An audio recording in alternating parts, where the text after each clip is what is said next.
아무도 모르는 진짜 이야기는 바로 이 순간부터 시작된다. 인도네시아가 한국의 기술력을 의심하던 2017년과 2018년. 한국 항공전자 업계 깊은 곳에서는 외부에 단 한 번도 공개된 적 없는 보고서가 조용히 공유되고 있었다. 그 보고서는 단순히 분담금 연체 문제가 아니라 인도네시아가 기술 이전 협상에서 우위를 잡기 위해 의도적으로 시간을 끌고 있다는 분석을 담고 있었다. 한국은 그들의 속내를 눈치채고 있었지만 정작 인도네시아는 한국이 어디까지 도달했는지 정확히 알지 못했다. 문제는 인도네시아가 의심한 핵심 기술들, 즉 비행 제어 알고리즘과 공중 표적 처리 기술, 자동 추적 소프트웨어, 스텔스 패널, 정밀 조립, 복합 소재 구조 설계 등이 이미 한국 내부에서 엄청난 속도로 성숙하고 있었다는 점이다. 이 기술들은 단순한 부품이나 하위 체계가 아니었다. 미국이나 유럽처럼 항공 선진국들이 수십 년에 걸쳐 쌓아 올린 노하우를 그대로 요구하는 수준이었고, 인도네시아는 이를 공동개발국이라는 이유로 자연스럽게 접근할 수 있다고 생각했다. 그러나 한국은 이미 2015년부터 국방기술진흥연구소와 ADD가 합동으로 비공개 알고리즘 검증 시험을 50회 이상 반복하며 핵심 데이터를 축적하고 있었다. 2019년에는 완전 국산 비행 제어 로직으로 F4 고각 기동 데이터를 정밀하게 복원하는 데 성공하며 해외 전문가들조차 놀랄만한 내부 성과를 만들어냈다.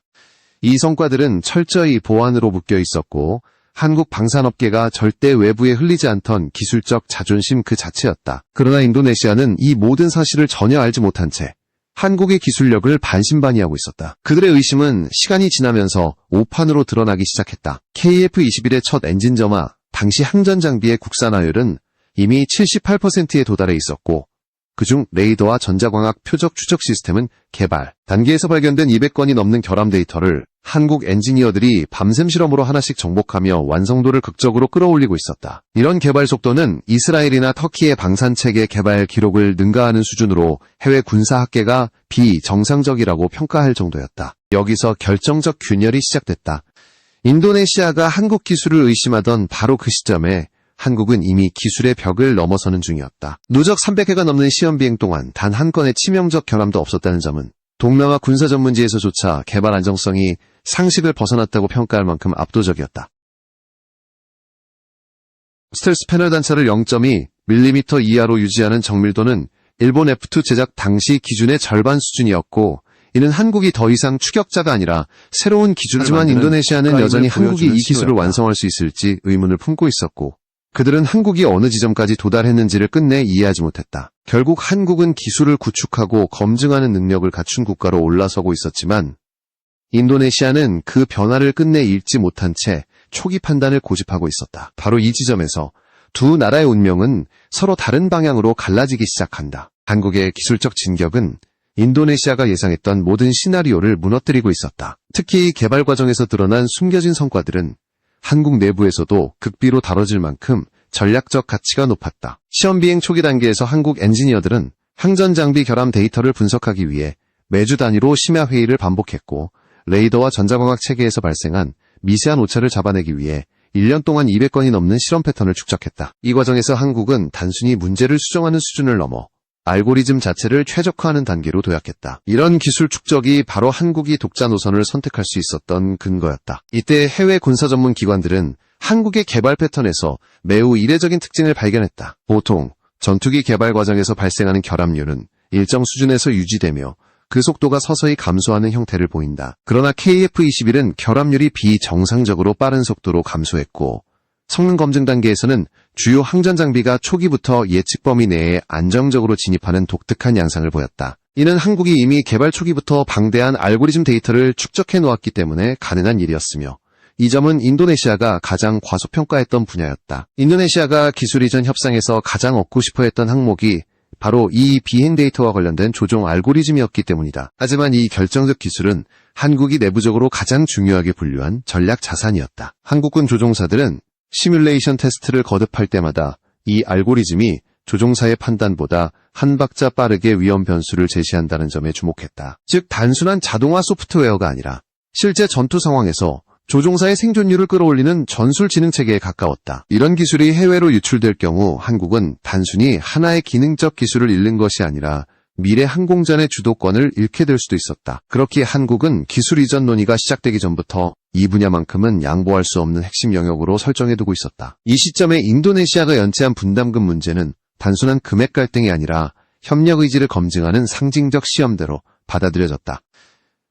인도네시아가 미납한 금액 중 최종 협상에서 특히 문제된 20억 원대 납부분은 방산업계에서 마지막 올이라고 불릴 정도로 중요한 지표였다. 한국은 이 최소 금액조차 지키지 않는 상대에게 국가전략 데이터를 넘길 이유가 없다고 판단했다. 그 순간 한국 내부 기류는 결정적으로 바뀌었다. 공동개발 파트너라는 인식이 사라지고 계약 당사자 간 책임 문제로 관점이 이동한 것이다. 그런데 이 변화는 단순한 외교적 태도 문제가 아니었다. 개발 과정에서 한국이 투입한 인력만 3만 5천 명이 넘었고 레이더 통합 테스트에는 40회가 넘는 지원 조직이 동원되었다.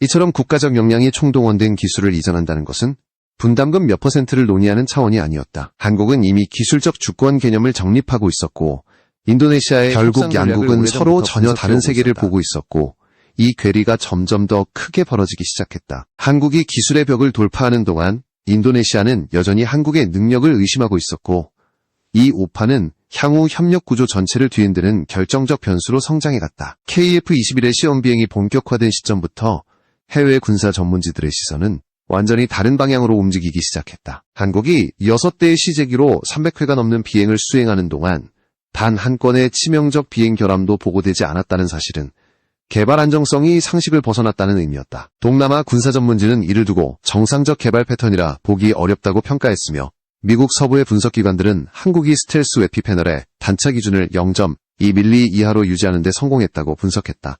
이는 일본의 F2가 제작 당시 맞춰야 했던 기준치의 절반 수준으로 해외 항공 전문가들에게 큰 충격을 안겼다. 스텔스 패널의 단차 유지 기술은 단순한 정밀도 문제가 아니라 유지비와 생존성 전체를 결정짓는 기술적 핵심이었다. 패널 간 미세한 간격이 커질수록 스텔스 성능이 떨어지고 정비 난이도가 높아져 운용 비용이 폭증한다. 그러나 한국은 복합 소재 연구 단계에서부터 패널을 0.18mm 수준으로 고정하는 공정을 확보했고 이 기술을 통해 스텔스 성능과 유지 효율을 동시에 끌어올리는 데 성공했다. 이는 기존 유럽 전투기들조차 안정적으로 달성하지 못한 수준이었으며 일본은 여전히 이 단차 기술을 확보하지 못한 상태라는 점에서 기술적 우위가 더욱 뚜렷해졌다. 여기에 더해 해외 분석기관들이 가장 주목한 분야는 바로 센서 융합과 전투 알고리즘이었다. 한국이 개발 과정에서 수집한 비행 데이터는 총 27만 건을 넘었고 이 데이터는 단순한 시험 기록이 아니라 조종사의 판단을 예측하고 위험 상황을 분류해내는 지능형 알고리즘의 기반이 되었다. 해외에서는 이 데이터를 별도로 판매만 해도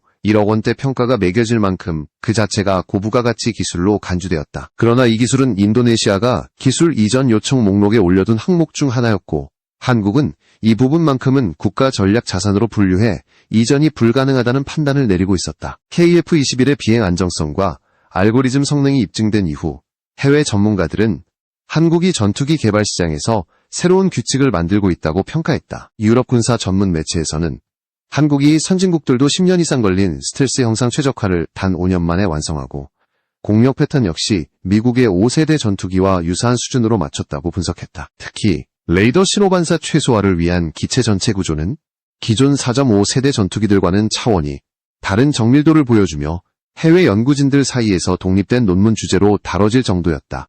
이 시점까지도 인도네시아는 한국의 진짜 기술적 위치를 정확히 파악하지 못하고 있었다. 한국이 이 정도 수준의 스텔스 구조와 센서 융합 기술을 확보했다는 사실 자체가 인도네시아 내부 보고에 제대로 전달되지 않았고 기술 이전 협상은 여전히 분담금과 적용 범위 중심으로 논의되고 있었다. 그러나 한국은 이미 전투기 형상, 항전 장비, 복합 소재, 알고리즘, 데이터 처리 능력까지 하나로 엮어내는 통합 기술을 완성하며 개발국으로서가 아니라 기술 선도국으로 이동하는 중이었다. 이 기술 격차는 인도네시아가 생각했던 공동개발 구조를 더 이상 유지할 수 없게 만드는 결정적 원인이었다. 한국은 자신들이 만들어낸 기술의 가치를 누구보다 먼저 깨닫고 있었고 인도네시아는 그 변화를 가장 늦게 인지하고 있었다. 그 결과 두 나라가 바라보는 협력의 의미는 완전히 달라지며 향후 더 큰 균열을 예고하고 있었다. 인도네시아가 오판의 대가를 실감하게 된 순간은 분담금 협상이 본격적으로 흔들리기 시작했을 때였다. 양국이 조율하던 전체 미납액은 1조 원을 넘었지만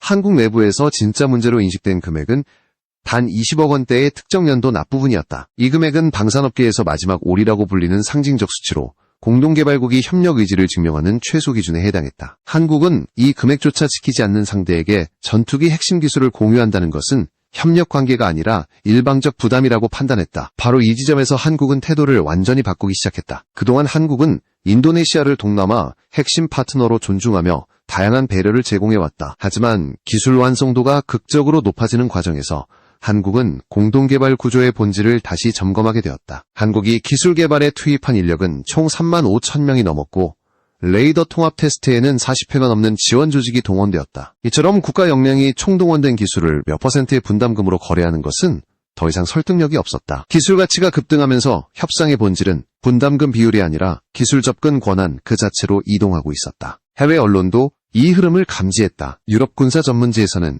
한국이 스텔스 형상 최적화와 복합 소재 단차 유지 기술을 확보한 순간 공동개발국이 가져갈 수 있는 기술 범위가 사실상 재조정될 수밖에 없다고 분석했다. 특히 인도네시아가 공동개발국 지위를 유지할 경우 KF-21 핵심 기술의 20% 이상을 간접적으로 접근할 수 있었지만 기술 가치가 높아지는 속도가 너무 빨라 한국 내부에서 상당 부분이 최고 등급 보안 항목으로 재분류되었다. 결국 인도네시아는 공동개발국임에도 접근 가능한 기술 범위가 급격히 좁아지는 상황에 직면했다. 이 상황에서 한국의 시험 비행 성공은 결정적 전환점이었다. 이반딩 아일랜드 군사 포럼에서는 한국이 110km 반경에서 항공기 표적 40개를 동시에 추적하는 레이더 실험 데이터를 확보했다며 이를 유럽 에이스 레이더와 동급으로 평가했다. 이 분석은 해외 방산업계에 강한 충격을 주었고 글로벌 시장에서 KF-21의 기술적 위치가 완전히 새로운 단계로 올라섰음을 의미했다. 이는 인도네시아가 그동안 품고 있던 의구심을 순식간에 반박하는 실체적 증거였고 공동개발 구조를 유지할 명분을 스스로 무너뜨리는 결과로 이어졌다. 마침내 협상 테이블에서 기술 이전 논의는 사실상 멈춰섰고 인도네시아가 공동개발국으로서 얻을 수 있었던 9조 원 규모의 기술 접근 기회는 급속도로 사라지기 시작했다. 분담금 미납이 단순한 지연 문제로 보였던 초기와 달리 한국이 기술 주권을 확보하는 순간 그 문제는 국가적 신뢰와 협력 구조의 근간을 흔드는 요인으로 발전했다. 인도네시아는 단지 20억 원을 아끼기 위해 9조 원의 기술 가치를 스스로 닫아버린 셈이었고 한국은 기술을 지켜낸 대가로 세계 방산 시장에서 완전히 새로운 협상력을 손에 넣었다. 이 순간부터 협력의 축은 한국 중심으로 기울기 시작했고 인도네시아는 공동개발 구조의 외곽으로 밀려나는 현실을 마주하게 되었다. 한국이 기술 주권을 손에 넣게 된 결정적 순간은 인도네시아 분담금 사태와는 별개로 개발 과정 내부에서 조용히 일어난 변화였다. 한국이 확보한 기술 중 일부는 해외 기준을 압도하는 속도로 진화하고 있었고 이 기술들이 해외에서 전략 자산으로 평가되기 시작하면서 협력의 판도는 완전히 바뀌었다. 인도네시아가 간과한 핵심은 한국이 단순히 제조 능력을 쌓아올린 국가가 아니라 기술을 검증하고 축적하며 시스템화할 수 있는 구조적 역량을 가진 국가로 이동하고 있었다는 사실이었다. 특히 항전 알고리즘 분야는 그 변화의 중심에 있었다. KF-21 개발 과정에서 수집된 27만 건의 비행 데이터는 기존 선진국조차 단기간에 확보하기 어려운 규모였고 이 데이터는 조종사의 위협 판단을 예측하고 분류해내는 고급 전투 알고리즘의 기반이 되었다. 이 기술은 단순한 소프트웨어가 아니라 미래 항공전에서 전술 우위의 핵심이 되는 지능형 시스템이었다. 한국 내에서는 이 알고리즘이 조종사보다 한 박자 빠르게 위험 상황을 제시해준다는 평가가 나왔고 해외 분석 기관에서도 이 데이터를 별도 판매만 해도 막대한 부가가치를 낳을 수 있다고 판단했다. 그러나 이 기술은 한국 내부에서 최고 등급 전략 자산으로 분류되었다. 한국이 기술 이전을 주저한 진짜 이유는 분담금의 많고 적음이 아니라 미래 전투 소프트웨어 시장의 주도권을 스스로 지키기 위해서였다. 한국은 이 기술을 넘겨주는 순간 항공전의 미래 패러다임을 경쟁국과 공유하게 되는 결과를 피하고자 했다. 인도네시아가 기술 이전을 당연하게 생각했던 분야가 오히려 한국이 절대 양보할 수 없는 금지선이었다는 사실을 끝내 이해하지 못한 것이 갈등을 더욱 심화시켰다. 기술 인프라의 변화 또한 인도네시아의 계산을 무너뜨린 요인이었다. KF-21 체계 개발을 위해 구축된 항전 레이더 통합 테스트 라인은 미국과 프랑스만 보유한 수준의 장비였고 이 설비는 개발 기간을 획기적으로 단축시키는 동시에 결함률을 절반 이하로 떨어뜨리는데 결정적인 역할을 했다. 이 설비가 존재한다는 사실 자체는 외부에 거의 공개되지 않았지만 해외 방산업계에서는 한국이 본격적으로 기술 독립을 완성했다는 해석이 빠르게 확산되었다. 한국이 기술을 조립하는 국가가 아니라 기술을 검증하고 체계화하는 국가로 넘어갔다는 평가가 자리 잡은 순간 협상 구조는 더 이상 과거와 같을 수 없었다. 분담금 비율로 기술을 논의하는 방식은 이미 무의미해졌고, 인도네시아가 공동개발국으로서 접근할 수 있었던 기술 권한도 내부 재분류 과정에서